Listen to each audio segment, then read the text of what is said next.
गोस्वामी जी कहते हैं, जो बहुरी को पूछन आवा, पूछने आया कथा कैसी रही।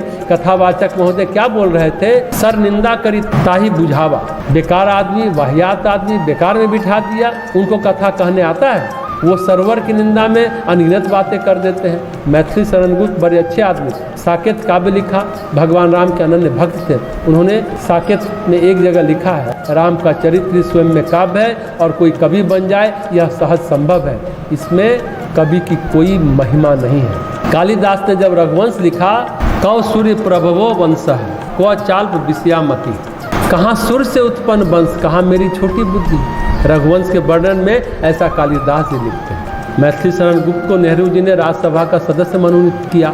लौट के झांसी के पास उनका गांव था चिड़गांव। दोनों भाई कवि थे, सियाराम शरण गुप्त और मैथिली शरण गुप्त। गांव वाले ने पूछा, आप तो दिल्ली पहुंच गए, दिल्ली कैसी लगी? गांव देखा, शहर देखा, स्वाधीनता आंदोलन में रहे, राज्यसभा सदस्य बन गए, कैसा लग रहा है? राज्यसभा में निंदा रस है, हम तो काव्य रस के रसिक हैं। सवेरे सवेरे चाय की चुस्की साथ निंदा कथा शुरू हो जाती, इसकी चुगली उसकी चुगली में दिन बीत जाता है। वहाँ तो और कुछ हमने देखा नहीं, निंदा रस बह रहा है। अभिमानी सबकी निंदा ही करता है, प्रशंसा नहीं करता, उसके मुख से प्रशंसा निकल ही नहीं सकता। मैं बड़ी मुश्किल से उसके लिए दूसरों की प्रशंसा, वो भगवान की भी प्रशंसा नहीं करेगा।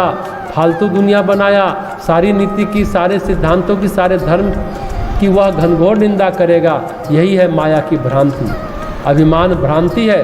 गोस्वामी जी कहते हैं, अहंकार की गांठ लिए है झूठी पर छूटती नहीं है। ये गांठ सच्ची नहीं है, ये गांठ झूठ है पर छूटती नहीं है। पकड़ कर बैठे रहिए, माया उस गांठ को पकड़ कर बैठी रहती है। सरोवर कितना खराब है, उसके जल के प्रदूषण कितने हैं।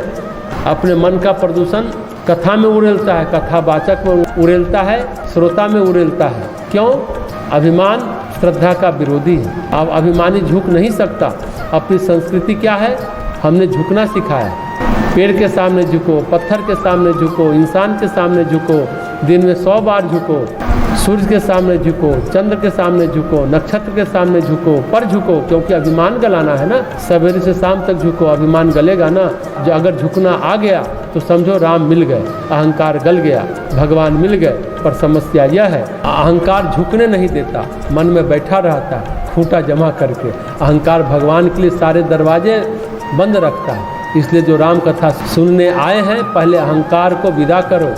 कथा का रस तब मिलेगा जब निंदा का रस जाएगा। जब मुंह से नमक थूकोगे तब न चीनी का स्वाद मिलेगा। सरोवर में जल से कुल्ला करोगे तब शक्कर का स्वाद आएगा, इस जल की मिठास आएगी, स्नान का मजा आएगा।